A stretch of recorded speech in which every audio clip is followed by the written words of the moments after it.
This is the Nightly Fix, powered by Foolish Club Media. Please head to our YouTube channel, like and subscribe. Foolish Club Media. If you do not do so, you're just a shitty person. You are. You're just a shitty person, straight up. Just a real shitty individual, and you ought to be ashamed of yourself. So to not be a shitty person, go ahead and like and subscribe. You can follow us on Twitter, share all of this. Do your thing, but like and subscribe. Foolish Club Media on our YouTube channel, as we're here each and every night. And fellas, this time tomorrow, we're going to be live with the show as the Eagles and the Cowboys get going. The NFL season kicks off, and we are along for this ride. I know Steve is horny as hell. I know he is ready to. I mean, look out, Aaron, because he is coming for you. I check my lineups. Got too many leagues this year. And then 5. I bet you do. Too many. I bet you do. Too many. Too many. Football damn near every day of the week, and the season will kick off. We, as we do every night, start at 10. Do y'all think the game's going to be close by the time we get on? No. Nah. No, the Cowboys are going to be terrible. Yeah. Really? All right, really. The Cowboys are going to have one of the worst defenses in football, probably. So that is interesting. They got Kenny Clark, though, so maybe they can slow down Saquon a little bit. They'll slow down the run, is what Jerry said. We got to stop the run. So that's interesting, because Why are we still listening to Jerry? Because Jerry's fun to listen to. Why are we still listening to this ancient man? And again, I will tell you, Landman, great show. Really enjoyed it. If you have not watched Landman on, I believe it's on, what is that, Paramount? If you have not watched Landman, great show. Billy Bob Thornton was made to play that role. Fantastic show. Can't wait for season 2 to come out. Charged up for it. Jerry Jones has a spectacular performance where he plays maybe a role similar to himself. I don't know what he plays, but he has a heartfelt moment, and he should be up for an Emmy for a guest star in a show. And I think if you watched that scene, you'd feel different about Jerry. I think you'd feel different about Jerry, and I think you'd feel better about Jerry. So I would say go and watch that scene. Make yourself feel a little bit better about Jerry. I don't think I should watch a fictitious scene to make myself feel better about the real person and their obviously terrible management of the team thus far in the 10 years. But yeah. What am I supposed to learn from that? Yeah, he's a great actor. He's playing being directed by someone, which is maybe the only way that he's a reasonable person anymore at this stage of his life. And what is he playing? What is he playing? Another rich guy? So it's super far off. Isn't that show about oil? That's what Jerry is. They don't disclose if he's rich or not. He is really given a great speech on someone who's on their deathbed, and it's great. He'll get an Emmy before he gets another Super Bowl ring. That's what maybe saying. I think the odds are that performance was chilling. I'm telling you, I just think it will make you feel a lot different. So I do want to look at this because I think these are two interesting. The Cowboys are always interesting. The Eagles are the champs. With the Cowboys, because based off what you said, Serda and Osita. Obviously, we know last week the Cowboys made one of the craziest trades we've ever seen. I said this. I think Micah Parsons may be the best player when you talk about what he has done up to this point, the potential with his age of being 26, the positional importance of rushing the passer, which is the second most important thing on the football field, where he got traded. This may be the best player ever traded in NFL history at this point, right? There are other players that you would say are more important, but at this point of where he is and what he's done and what he potentially will do moving forward, I think he may be the best player ever traded, which is wild to think that the Cowboys did it and did it with the Packers. But as we talked about last week, Steve, we have seen multiple teams and multiple players, great players, being traded to other teams. And we've seen the other teams actually get better. And now there also are examples of teams getting worse when they trade the good player. But I'm wondering from you all, can the Cowboys pull off what the Chiefs did, what the Texans did, what the Seahawks did? Each one of those teams, the Chiefs traded Tyreek Hill. They then went on to win the Super Bowl. The Seahawks traded Russell Wilson. They improved from 7-10 to a winning record the next year. The Texans traded Deshaun Watson. They drafted C.J. Stroud. They improved to being one of the worst teams in football, to winning their division, going to the playoffs, winning a playoff game, and being in the Final Four of the AFC. So we have seen teams where it's like, damn, they traded this player and they are going to suck or get worse, but actually get better. Do you think the Cowboys, there's any chance the Cowboys can add themselves to that list? No. No. The Cowboys. They got talent. They got CD. They got George Pickens. They got Dak. The Cowboys are handcuffed in a way that those other organizations aren't because of Jerry. Like, the trading away those players, like outside of the Chiefs, it was because of like organizational upheaval. And since then, they have gone through head coaching changes, like general managers and front office staffs and things like that, like things that have dramatically changed the direction and trajectory of those teams outside of the Chiefs. And the Chiefs did it. Yes, Tyreek Hill's a Hall of Fame player, but it's also a wide receiver when you've got one of the greatest quarterbacks we've ever seen.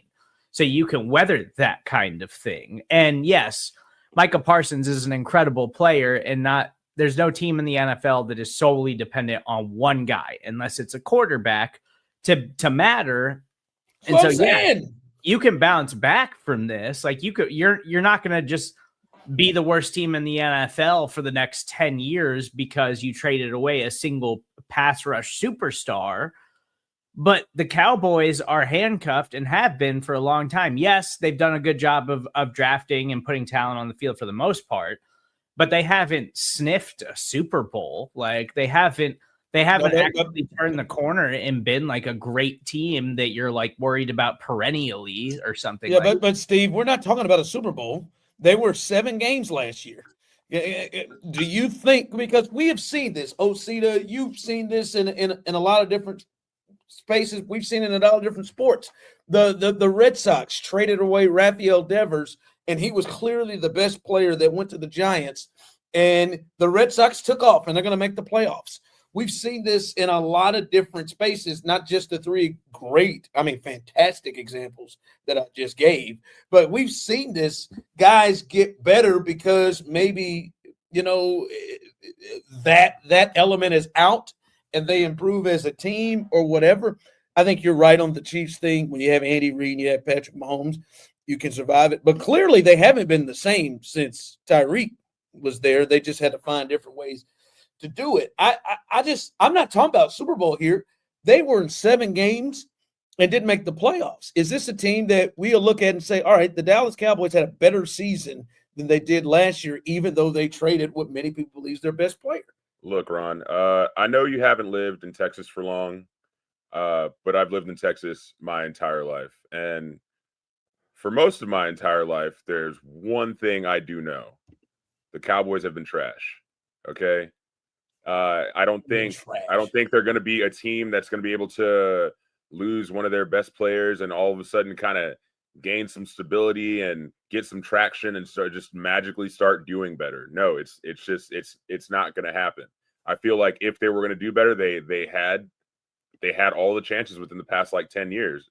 You know what I mean? And they really haven't pulled it off. So I don't see why them trading Micah Parsons is all of a sudden going to galvanize them to becoming a better team. I just don't see that. And I thank God every day that I'm from Houston instead of Dallas this year, dude. They're 7-10 last year. You don't see them getting. This is my thing is I think they have the talent to be better. I think their offense can be better. And again, Dak missed most of the season. I think that's a pretty big deal not having your quarterback. And now you add George Pickens. Now, the thing that makes you concerned about George Pickens, he's ultra talented, but this is some combustible elements that could just blow when you have so many things in there, and you have, Brian Schottenheimer, a first-year head coach, leading the thing. I'm just telling you this. I don't know that I would bet on it. Again, this isn't the Cowboys team, Osita, who, when you say they've been trashed, what if the Cowboys, did they go 3 or 4 straight years where they won 12 games, double-digit games? Yeah. They were like, before last year and Dak got hurt, they were regular season darlings. They couldn't win the Super Bowl. I'm not talking about that. I'm talking about 8-9. Can they be – because right now, I think I've seen a lot of people look at it and think they're going to be a 4 or 5 win team. And I don't know about that. I do think like their defense is going to be bad. Their offense is going to be good. I don't think they're going to be able to run the football. And I think there's legitimate worries about their offensive line, which has gotten worse in recent years. And we've seen guys who were like perennial Pro Bowl caliber players that aren't there anymore. And so they still have questions along the offensive line. Their running back room is one of the worst in the NFL. And so they're just going to throw the shit out of the ball, which is going to be fun for fantasy. Like CD and George Pickens should be a really good and fun wide receiver duo, but their defense is going to be bad. But there's also, I do think there's something in the idea of like, yes, you trade away a special player and, this stuff, we'll see how it plays out in Green Bay for Micah Parsons. But like, there was reports that like him and Dak didn't get along and like, and all this kind of stuff. And then you wonder like, is that stuff that the organization's just putting out there to try to make themselves look better by trading away a player like this? But there is something to that, I think, with Tyreek Hill and the Chiefs, where it's like Tyreek Hill was a special player. And no player in the Chiefs locker room would ever say like, oh, we didn't like love Tyreek Hill. Yeah. Like they're always like publicly, they're always like team first. We win. We're all about each other in this locker room and winning football games and accomplishing things together.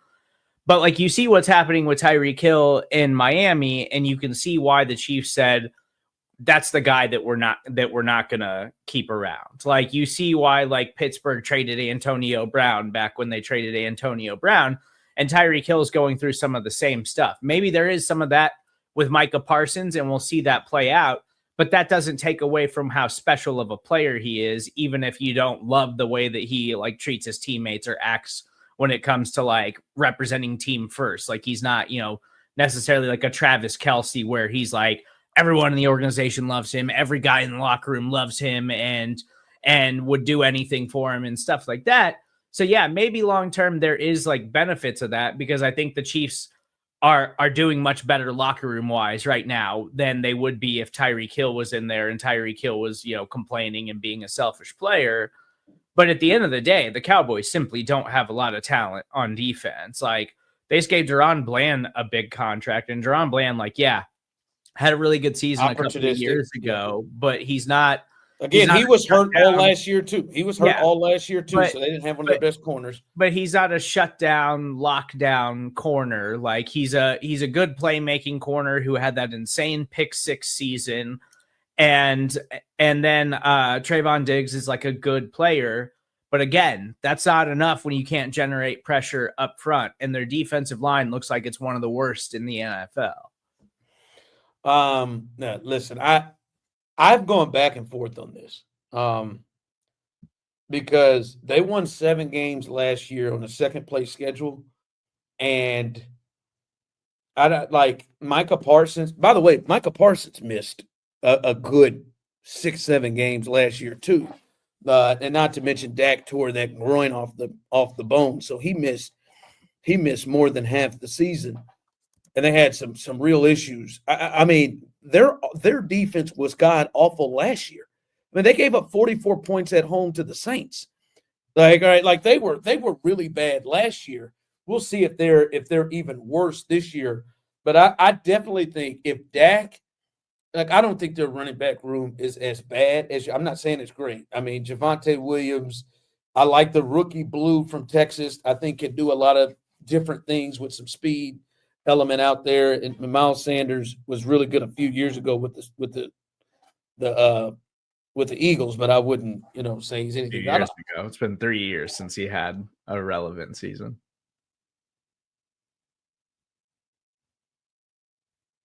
Wow. Dude, you got him so good that that's crazy. This shit happens. Honestly, it's the Wi-Fi in the Odyssey building. Yeah, I know. Yeah, it's garbage.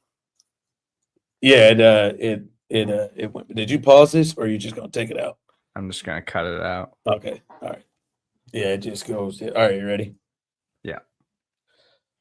All right. No, I'm going back and forth on this because I think Dak and that group again, the running back room. You're not wrong. It's. I don't think it's great, but I don't think it's just the worst shit in the league. I'm going back and forth on this thing, but I just think the quarterback means that much to a team, and they've got a third place schedule this year. I feel like they at least get to 7. 7 wins, and I do feel like they can be better than they were, at least record-wise, than they were last year. I do think Osita brings up a point, and it's not just Jerry. They have a bunch of elements that you could see this thing just going left. And that's like they've got George Pickens, who if George Pickens struggles, this shit could go left quickly. You wonder how much Dak can handle, and is he a desperate man at the end of his rope? Is he about to lose it with all of the drama and shit that surrounds that's the element that stops it to me. But I mean, if they can, like, obviously I don't think they're going to win this game to get off to a good start, but I mean, the Giants is a winnable game. I know a lot of people like the Bears. The Bears is a winnable game. The Jets is a winnable game. The Panthers is a winnable game. The Cardinals is a winnable game. The Raiders is a winnable game. I think they've got some winnable games on their schedule to where their offense can put up big points, and can their defense just not be dreadful? I know they lose Parsons, and that's weird, but can their defense just not be dreadful? We watch, we watch, teams improve even when they've lost some of these guys. They're just, yes, but then I question a little bit Dak too. I get, he's 32, so it's not like he's at the cliff of age, but coming off of that injury, and also it's been notable for him, he doesn't have he's never had the biggest arm in football, and it's been noticeable that's gotten worse over the past couple of years. Maybe that's taking more hits and the offensive line struggling, but there's just way too many question marks for me to think the Cowboys are all of a sudden just going to be a shocking surprise in the NFL this season simply because they added George Pickens and lost things everywhere else. What would be a shocking surprise? If they won 12 games, that would be shocking. Yeah. I think if they won 10 games, that would be shocking. Osita, what the fuck have I been saying? How does he take it to 12 games? I said, can they be better than they were last year? They were 7-10 last year. Yes, I would be shocked off my ass in the NFC East if they won 10 games. I think what you're trying to say is if they don't win at least 8 games this season, then if they're 8-9, they're better than they were last year. And I think but is that better though? Is that really better just because you did one game better than you did last year? Come on now. Osita, they traded away arguably the best defensive player in football, and I think people think they're going to go into the tank. Right? For good reason. Dude, look, man. My entire life I've known one thing about the Cowboys. They're fucking cursed, man. They are cursed. It is the curse of Jerry Jones. The choices he makes leads to nothing but destruction for that team. And it's just been happening for years since the Tony Romo era. It's just been nothing but bad things happening for the Cowboys. So I don't know why you think so optimistically, all of a sudden this is going to be a better year for them. No, it's just going to be a slowly downhill progression as it always has been.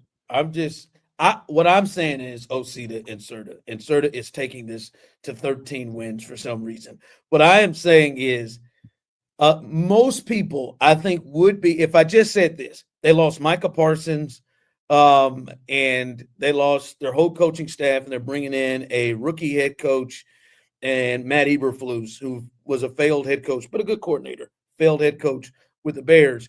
I think most people would say they would be surprised if they improved upon their 7 wins from last year. Not 12. They would be not a playoff. They would be surprised if they improved upon their wins after losing Micah Parsons and hiring Brian Schottenheimer. I'm just simply saying, in honor of Lee Corso, not so fast, my friend. We have seen examples of the great player being traded away and the team just not falling apart. Now, you've seen examples the other way, but I'm not going to bring that up because that doesn't help my argument. But we have seen this come about. And to me, I would not be surprised if they won 8 games.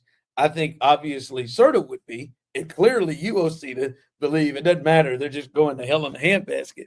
I wouldn't be surprised. What about the other side? Because the Eagles, everywhere I've seen, they have been at the top of the power rankings, which you would understand. They won the Super Bowl, the defending champs, and they didn't really lose a ton, although I think they did lose some pieces. And then Vegas, I've seen them 1-2 for the most part. Them, the Ravens, the Bills, they've been 1-2 tied at the top in terms of odds to win the Super Bowl. And I guess my thought is, are you certain that they are the best team in football? Like, when you look at the Eagles, when you look at this and everything and take in this year, are you sure and certain right now they should be considered the best team in football? Yeah, I mean, I am. Their roster certainly hasn't gotten worse based off of what they did last year. And I think they had another strong draft class, and like Howie's really good at finding and adding players.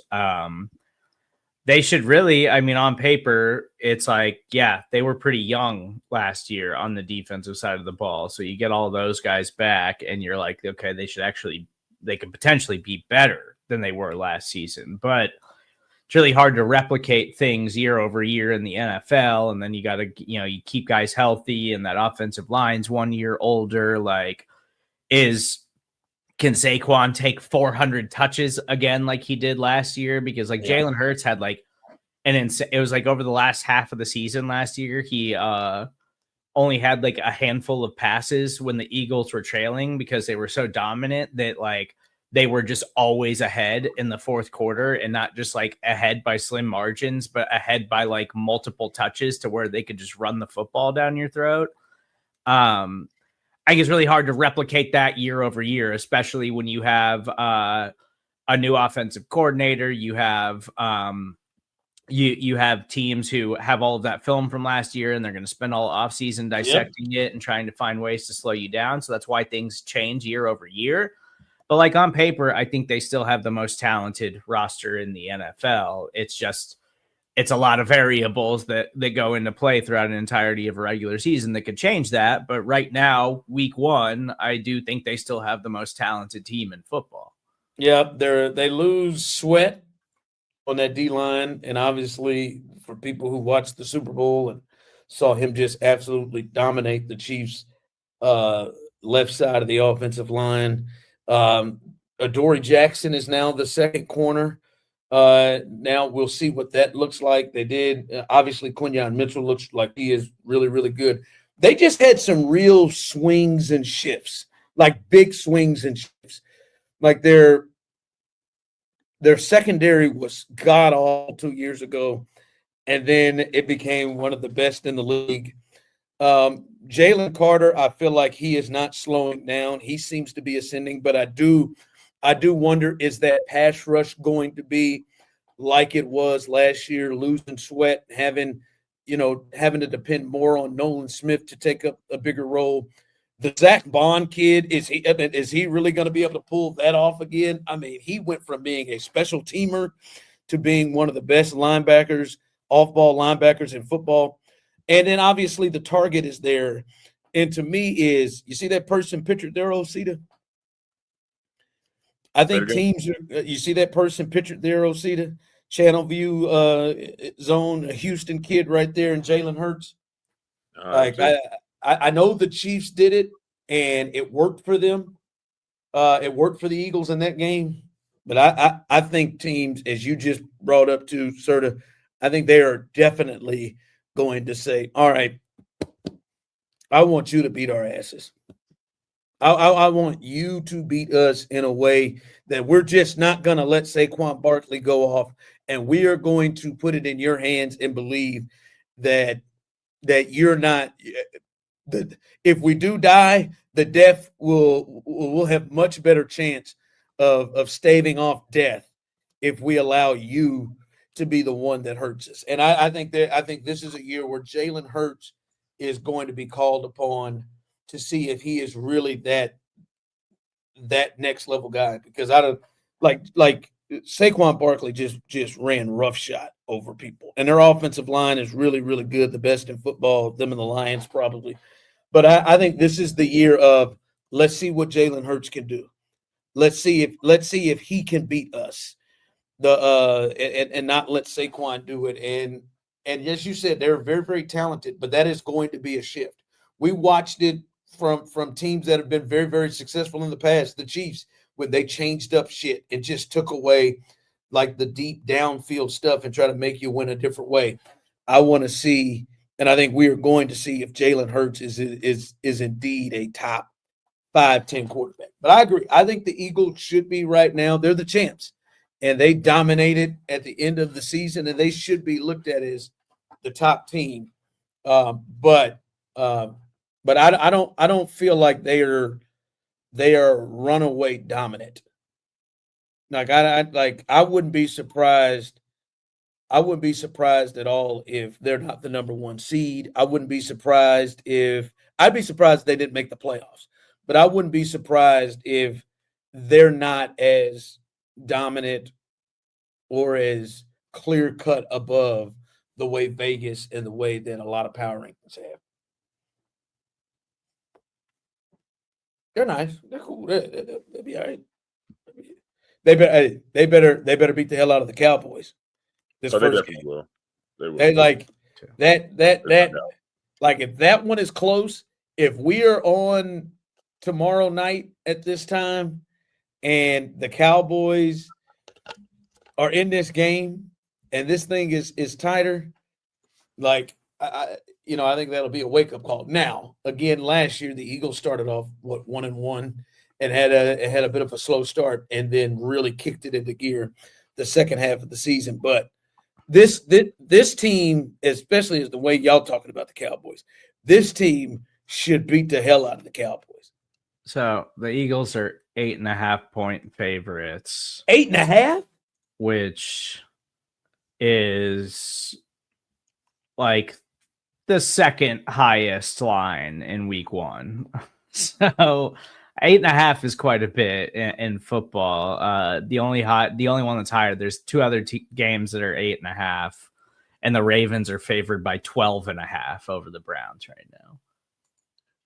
I just really want to learn how to sports gamble, because I don't get what any of that means. Like I don't understand it. I don't know. I barely even know what a parlay is. You got to think. Like when he says 8.5, you don't get what that means. Does that mean they're going to win by 8.5 points? That's what you're betting. They're favored to win by 9 points, basically. Like you need them to win by more than 9. If you're going to bet the Eagles straight up to win and cover, you got to bet them to cover the spread. They've got to win over 8. 9, you win money too. Yeah, you don't have to win more than 9. They got. So it's like, and so in football, so the NFL, because the NFL is so hard to predict on a weekly basis, like the Chiefs are playing the Chargers, and the Chargers are projected to be a pretty good team, like a competitive team. Chiefs are only favored by 3 points. And you're like, well, it's the Chiefs. Shouldn't the Chiefs win that game? 3 points is a slim margin. But like anything over 6 in the NFL is quite a bit. Because like predicting any team to win by a touchdown or more in football is considered like a pretty wide margin. So 8.5 is a pretty high spread. Okay. What's the strength of the Eagles? The strength. Yeah, what's this like? I think like the other team, like the Buffalo, the strength is obviously Josh Allen. Yeah. And their quarterback play. The Ravens is their running game with Lamar and Derrick Henry. The Chiefs is Andy and Mahomes, and honestly their defense too. What's the strength of the Eagles? Just the overall roster? Their offensive line and their defensive line. Their D line, their lines. Yeah. Their line plays are dominant. Yeah. No, we'll see. I think this game will be a little closer. If I don't bet money, just and then I had the near gambling problem, so I don't bet money. But I would near gambling problem. Yeah, it really wasn't the amount that I was spending. It was just for a second there the links that I would go to gamble at the casino. Oh, this was like back in the day. Oh yeah. This was college when I was in Tennessee, and Tennessee did not have gambling was not legal, did not have casinos, but you could catch the bus at the Grand Ole Opry, and it'll take you to Metropolis, Illinois, or this place in Indiana, about a 3-hour drive. They gave you like $10 as well to play. It was a $10 ride, so canceled it out. What was your game? Oh, blackjack. And, blackjack, okay. Card counting? Nah, I mean, not really. I was never into it. The fellas was like, "Hey, let's go hit up the casino. Like we can go and I found you can get free drinks up in that bitch. If you're sitting at a table, I said, "Oh, bet we can pregame free drinks and go out." But you got to sit there and gamble. And so the first day, I mean, I took like $15, then turned it into like 120. And so, of course, that was my first time out, and it was all good. And then I just started going randomly by myself and not telling any of my roommates or anybody. And it'd be a Tuesday, and I would just drive down to the Grand Ole Opry, and I would just catch a bus to go to Metropolis, Illinois, and nobody would know where I was, and I didn't tell anybody. And I wouldn't take it, but nothing about $40 down there. But I would go down there and just be there. I got a class at 8:00 in the morning. I'd get back to Nashville at like fucking 1:00 and have to drive 45 minutes to Murfreesboro, and they'd be like, "Where the fuck have you been?" Oh, nowhere. That's insane. And then for some reason I'd lie and be like, "Oh, nowhere. I was at this chick's house or something." I don't know. I would just lie, or I was at my mom's just chilling. And then finally the last time I went, when I recognized that a problem, I took $50. I got in there, I got hot at the table. 1 hour in, turned it into $350. And I mean, if you got 20, 21 years old, $350 in college, like, bam, let's rock and roll. So I got up out the seat. I said, let me go down there and enjoy this buffet and just kill some time, because the bus wouldn't leave until like 10 o'clock. So let me kill some time. Got down there, ate at that buffet as long as I could. Then I said, well, let me just get it to 500. No. When I get it to 500, I'll stop and start rolling again off the bat. And I got it to about 450. And then I went down, and I ended up leaving and taking home like 200. That's not bad. Still a plus. You're still positive. But again, this was not 450 though. This was me. No one knew where I was on it was like a random Wednesday. Nobody knew where I was. Nothing. People calling me, and I didn't answer. And I was like, I gotta fucking stop this. Look what would have happened if I didn't have. And I honest to God, I think the only thing that stopped me was the call for the bus, because I may have run that thing on out. And then I went one more time with my buddy. I won't say his name, but I went one more time, and he took his whole check and said he's a little bit behind on his rent. He's going to try to get it. And that man lost that entire check in about 30 minutes at the blackjack table. And I have not really gambled. I probably gambled 2 or 3 times then. Just then. Don't fuck with it. You have to play like you don't care, man. And you can't have a check on the line and rent on the line and actually think you're going to win some money. Yeah, man. I was looking at him. I was like, damn, man, are you all right? And the ride back, that was a 3-hour ride, man. He ain't say nothing. Like, I was just like, Dude. I've never been a casino guy. Like I don't get down like that at casinos, but I gamble during NFL season, but that's it. And I also cap myself. Like I don't do more than like $50 a week. And see, like sports really scares me to do it because I feel like I have an understanding and know what's going on in sports, and I would really get after it. And no, I don't like we do this thing on the show where we do a parlay for the listeners. We do a parlay for the first round of the NCAA tournament, and we picked 5 games, and I fucking nailed them. And we won like, $1,800, and I'm like, see, like that would be some shit where I'd be on it all the time, and I'm not, and I won't do it. We went to Vegas for the Super Bowl. I did not gamble once. I do. I know somebody who works at a casino, and he was like, you talk to people who come in and they come in just to place bets in person live at the sports books. But this is like in Kansas where it's legal, and it's about to be legal in Missouri. So like they can do all of that on their phones now. They don't need to, but specifically what it is those people are like, I cannot have it on my phone. So I have to come in here with a certain amount of money, place these bets and leave. Because if it's on my phone, I will empty my bank account like on sports bets. I can't do it, Doug. I can't do it. I can't do it at all. Nope. Can't do it. I'm happy with it. I don't play video games, and I don't go gambling. I'm a catch. Why'd you have to throw video games in there? I'm a catch, man. I'm telling you, man, I'm a catch. He's like, hey man, I don't gamble. He's like, and I don't play video games. I don't. Do you know how much potential money that is in a marriage? Some dude that sits money and time, some dude that sits around and just plays video games and spends all the money on those games. Now, I will sit around for 12 hours and watch football all Saturday and Sunday. That's been a problem at times. But outside of that, like, hey, man, I don't play video games. I don't play blackjack. I don't smoke weed. I don't do crack no more. No more.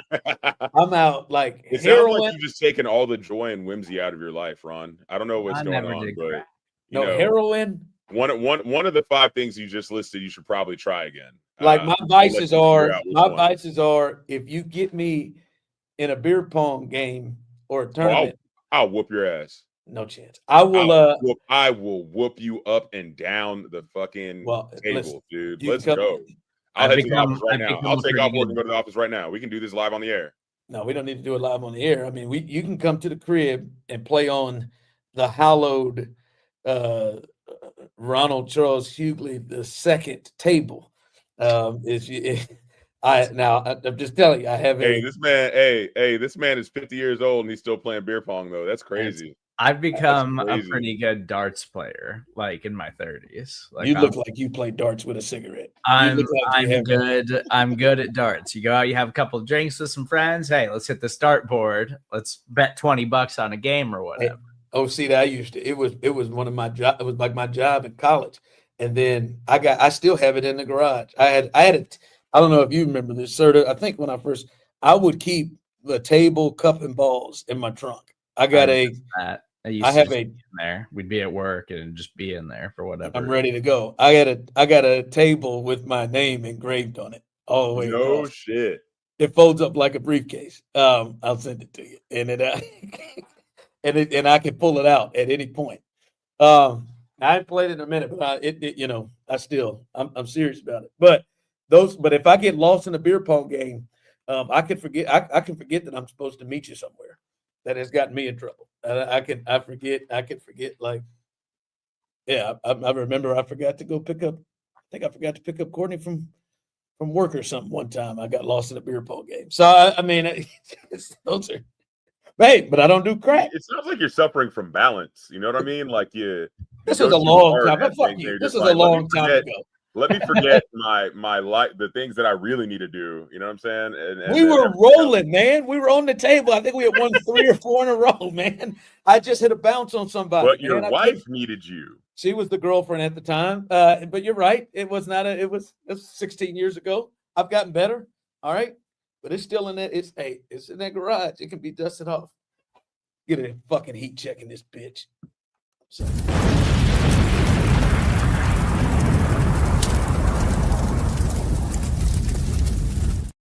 All right, guys, on tonight's Heat Check, brought to you by Big O, brought to you by the Nightly Fix, brought to you by Foolish Club Media. Make sure that you like and subscribe.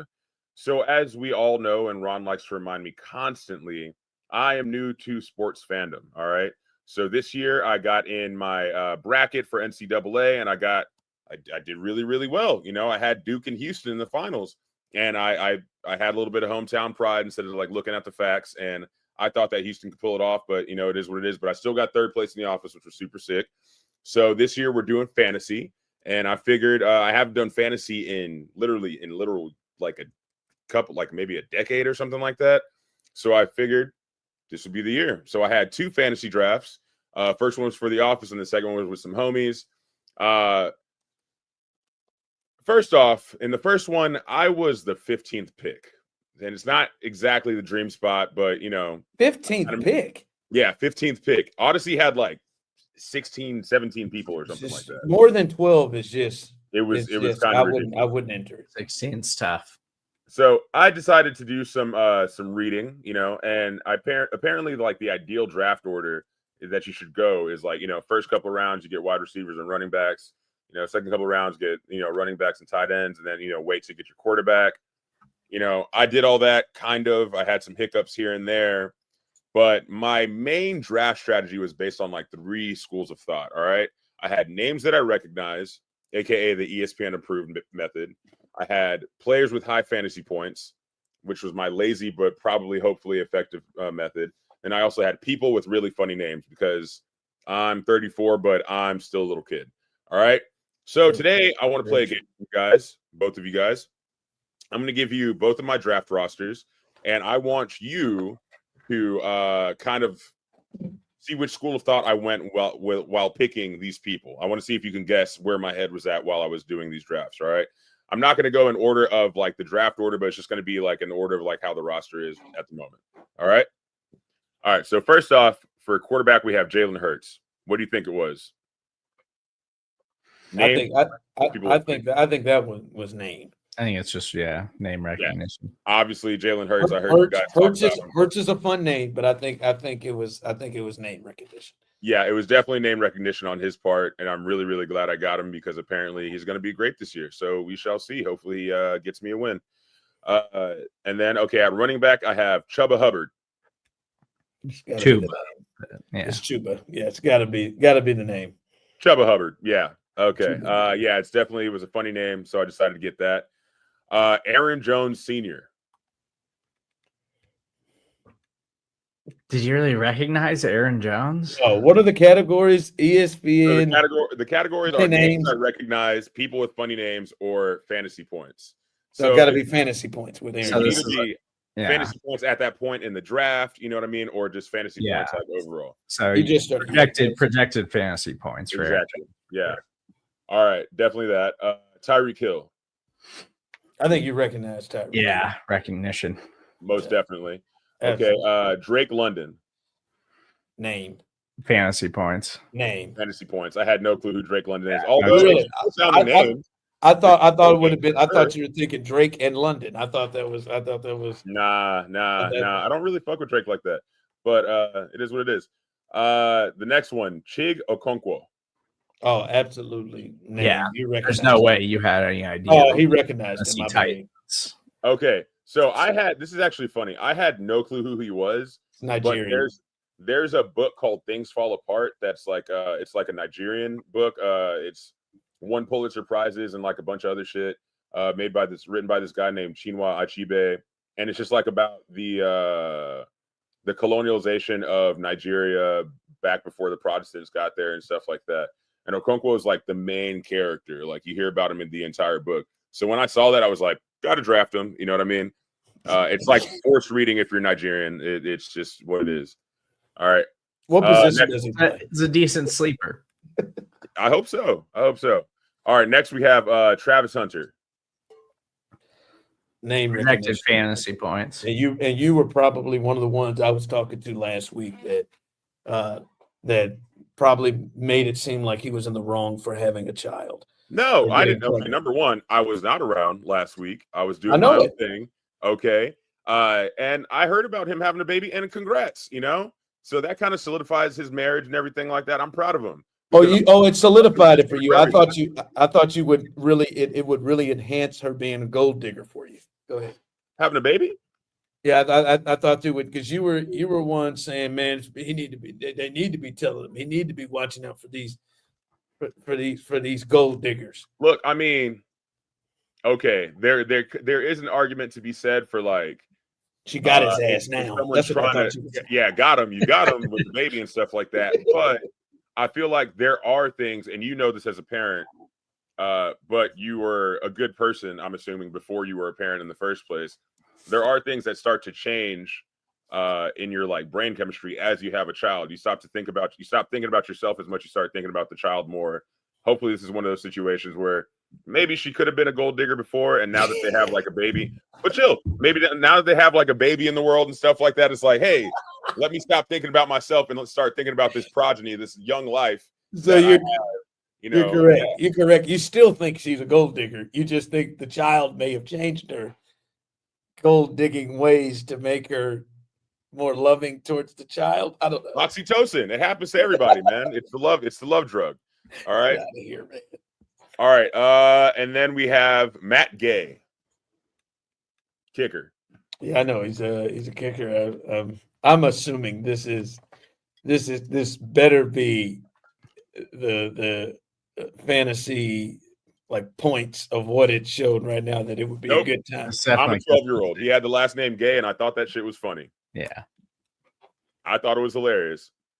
All right, Xavier. So you're basically 12-year-old. Yes. No, what's his damn name? Jason Whitlock, who did a segment the other day saying Alabama is now too gay to win. he did do that. That's crazy. I can't imagine who watches his garbage YouTube. That's crazy. You can't.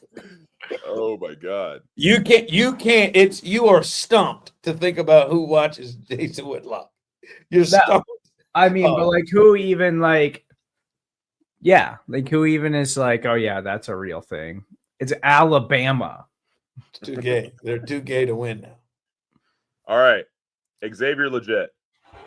Oh man, that was hard. Fantasy points. Yeah, dude. I just recognize that name because that mumble mouth motherfucker, dude. That country ass bumpkin, dude. That dude talks so crazy. He talks so crazy. I figured, might as well get him. He might do something. Who knows? Yeah, you're the second person I've heard pick him up on their fantasy team just because they enjoy the way he speaks. It's fun. It's fun to see his country ass talk, dude. We talking about eating chicken feet and shit. No, like, he eating raccoon, man. He on that raccoon. Exactly. All right. Tua Tagovailoa, whatever. Tua Tagovailoa. Yeah, that one.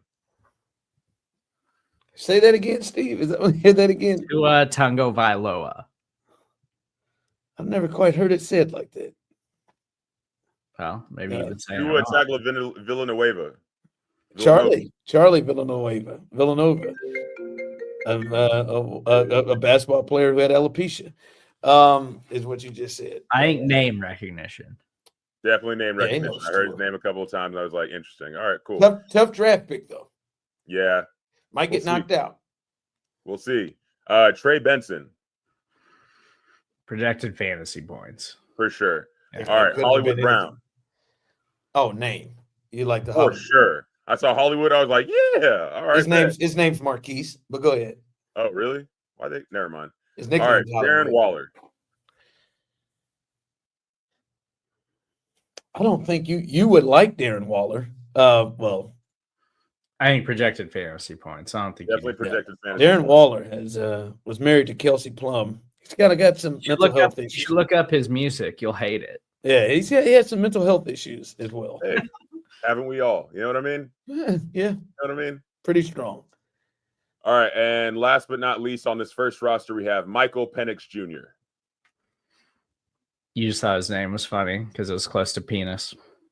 And that's what people have called him. And he stopped somebody when they called him Hey, Michael Penis. He said, "What'd you call me?" All right. Hey. So after my first draft, right, and I had that Okonkwo moment with that things fall apart. It really got me thinking, and because of that, I decided to add a fourth school of thought for my second draft. It's called Nigerian excellence, right? So I had a whole draft strategy. Nigerians, as we all know, are great at everything.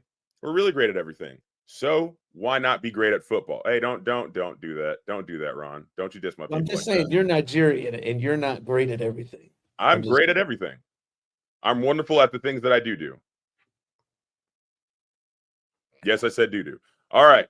So for the second roster, now the new game is going to be names are recognized, high fantasy points, funny names, or are you doing a second roster? I got two teams. What do you want? You're doing a second roster now, straight Nigerian names. Let's go. So I had that, and then I kind of started. I don't know. I kind of had to modify my picks because I started seeing people that were available that I was like, shit, I might as well get this motherfucker. All right. So first off, we have Lamar Jackson. Nigerian. Okay, sure. Devon A-Chain. A-Chain. A-Chain. Yeah, it was. Yeah, he changed. He wanted the pronunciation different. It was he was called A-Chain forever, and now he wants it A-Chain. He's Nigerian. Yes, I think so. I think that's why I got him. Anyway, I don't know. All right, and then we got Chuba. Hubbard again? Yeah. Is he Nigerian? Yup. Good for you. I didn't know. I was going to say I wondered if you had enough. I'm sure there's way more than we think. There's a shit ton, dude. There's actually a bunch of Nigerians in the NFL. You had to do some real exhaustive research to figure out who was Nigerian. Nah, just a quick Google.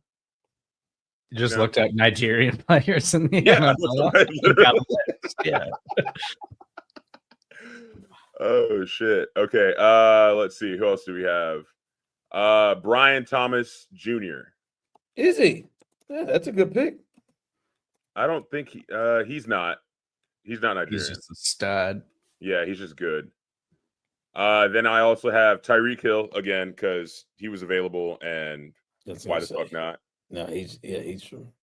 Then I got David Njoku, okay, which I got because he was Nigerian for sure. Tony Pollard, not Nigerian. He's not Nigerian. He's a Nigerian Christian descent. Okoye, Nigerian. Is he? He's Nigerian descent. And then I got Brandon Aubrey. Funny enough, there are no Nigerian kickers in the NFL. I was going to say that's something we got. Brandon's. I was going to say now Brandon's Nigerian. Yeah. Fellow Nigerians. We got to work on that. We got to get some kickers. We don't play soccer. You know what I'm saying? I don't understand. Pretty much all the kickers look the same except for Young Wei Koo. So, and he's really good. No clue who that is. All right. Next up, we have Jordan Love. He's not Nigerian. He's definitely not Nigerian. Yeah. Actually, no, he is Nigerian. He has Nigerian heritage on his father's side. Forgot about that. And then we have Zay Flowers. Not Nigerian. He's got a lot of siblings. Chris Godwin Jr. I could see him being Nigerian. Oh, you're stepping out here, Steve. Okay. He actually is Nigerian. What can you see that makes him Nigerian, Steve? I think he's got that feel to him. He's got that Nigerian feel of excellence. That's what it is. Okay. What's the feel, Steve? That's just excellence. It, you know? I why were you feeling about Chris Godwin? I mean, you seem pretty confident about he's got that. He's got he just got that look to him. You feel pretty confident about Jordan Love, and I don't know if I like the feeling. If I like how you're saying that, Steve. I don't know if you're just like he's got the Nigerian. Did I get it right or did I not? All right. Yeah, he's Nigerian. He's Nigerian. Okay, he is Nigerian. All right. Then we have Kenneth Gainwell. This is a terrible team. He's not Nigerian. He's Nigerian. He's also Nigerian. He is Nigerian. Tucker Kraft. Well, White. no. Yeah. Yeah. What? Nigerian? No, I'm kidding. He's not Nigerian. Khalil Shakir. I don't think he's Nigerian. And then again, I got Hollywood Brown. So that's it for both of my rosters. Yeah. Well, speaking of this, we were going to do this. I think it will be interesting to see at the end of each week if you two pick three fantasy players that you think will get off this week. And Steve believes he is a serious expert. I mean, he's probably been playing fantasy football for 17 years, and I think he's got one championship. So he's multiple. Do you? How many titles have you won? My longest running league, I've won 4, which is more than anybody else in the league. 4-time champion. It's been running for like 14 years. How many leagues are you in? I'm in 5 this season. Okay, I'm okay. In a guillotine league, I'm in 3 dynasty leagues and a redraft league. And clearly, Osita's got a couple leagues. All right, so give me 3 dudes. I'll let you guys draft. Go one at a time, so you don't start stealing one. We'll give Osita, who is not a 4-time champion in his longest run. Not yet. We'll let you get the first pick. All right, who you got? We got. Let's chart these suckers down. 3 picks. Who are your guys that you think's gonna get off in fantasy? You get the first pick. Okay. I'm gonna go Jalen Hurts because he's playing the Cowboys. So we're going just week 1 players. Week 1. Yeah, you get a new pick every quarterback. I'll go quarterback too. I like Drake May a lot in week 1 against the Raiders. Raiders are one of the most fantasy friendly defenses last year. This is gonna be great because Serda is gonna really go deep into this, and I believe, and I think he's gonna overthink it, and I believe Osita's gonna win. All right, let's do it like that. You get a quarterback, a running back, and a receiver. How about that? All right, you can go running back or receiver right now, Osita. All right, I'm gonna go receiver with Tyreek Hill. Okay, Tyreek Hill. So you got Jalen Hurts, Tyreek Hill.